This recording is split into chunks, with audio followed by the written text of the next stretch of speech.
How to create Instagram account. If you want to create new Instagram account, then this video is for you. For that, first of all, make sure that you have installed Instagram application from your app store. Once you check that, launch your Instagram application and you will see this interface. From here, simply select create account and add a mobile number or your email number. Once you hit that, simply tap on next. Now you will get a confirmation code on your Gmail. Simply open that and enter a code over here and tap on next. Now you will be asked to create a new strong password. Simply hit a password and tap on next again.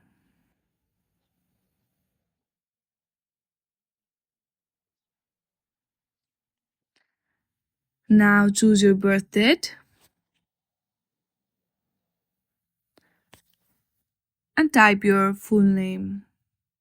Once you do that, you have to agree the term and condition and then you are good to go. In this very easy step, you can easily create account in your Instagram. I hope you like this video. If you like this video, then please do not forget to like and subscribe to our channel. Thank you for watching.